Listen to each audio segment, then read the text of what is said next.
କେମିତିକା ସ୍ମୃତି ବେଳେବେଳେ ମନେ ପଡ଼ିଥାଏ ଯେକୌଣସି ଜିନିଷ ଖାଇବାରେ କି କାମ କରିବାରେ। ଆଜି ମୋର ଜେଜେମା କଥା ବହୁତ ମନେ ପଡ଼ୁଛି।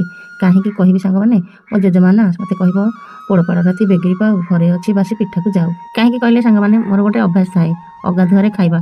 ଏବେ ନୁହଁ ମୋ ବାପ ଘର କଥା କହୁଛି, ପିଲାବେଳର। ପିଲାବେଳେ ମୋ ବାପା ଯେତେବେଳେ ବିଲକୁ ଯାଆନ୍ତି, ମୋ ବୋଉ ଖାଇବାକୁ ଦେଇଦିଏ ବାପାଙ୍କୁ। ବାପାଙ୍କର ଯାହା ଖାଇବା ବଳକେ ମୁଁ ଦାନ୍ତ ଘଷିକି ଖାଇଦିଏ।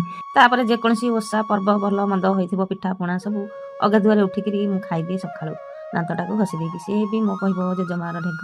ଏମିତିକା ସବୁ କିଛି ସ୍ମୃତି ମନେ ପଡ଼େ। ପୂର୍ବ ଭିଡ଼ିଓରେ ତ ଦେଖିଥିଲେ କନ୍ଧମୂଳ କାକରା କରିଥିଲି ଢିଙ୍କି ପୂଜା କୁଆର ପାଇଁ। ସେ ପିଠା ତ ଥିଲା ବାସି ପିଠା। ଆଉ ଏପଟେ ଯାହା ଆଣିଥିଲେ ତାଙ୍କ ବାପ ଘରୁ ଯାଇଥିଲେ, ଯେଉଁ ପାଲା ପୂଜା ହେଉଥିଲା ତାଙ୍କ ପୁତୁରାର, କ୍ଷୀରି ତରକାରୀ। ସାନ ଦିଦି ତ ସେପଟେ ଖାଉଛନ୍ତି, ସିଏ ଆଉ କ'ଣ ଆଣିବେ, ସିଏ ଯାଇଥିଲେ ବୋହୁର ଜିନିଷ କିଣିବାକୁ। ବେଗି ବେଗି ମୋ ଚ୍ୟାନେଲକୁ ସବସ୍କ୍ରାଇବ୍ କରିଦିଅନ୍ତୁ। ପୁତୁରାର ବାହାଘର ନିର୍ବନ୍ଧ ଆସୁଛି, ଦେଖିବାକୁ ଭୁଲିବେନି।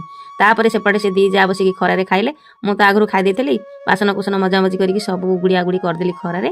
ଏପଟେ ଆସିକି ଶୁଖୁଆ ଭଜାକୁ ଡାଲି କରିଦେଲି। ଆମ ଓଡ଼ିଆ ଘରର ଡାଲି ଶୁଖୁଆ ଭଜା ଖାଇବାର ଟେଷ୍ଟ କେତେ ମୋତେ ନିଶ୍ଚିତ କମେଣ୍ଟରେ କହିବେ। ରହୁଛି, ନମସ୍କାର, ଜୟ ଜଗନ୍ନାଥ।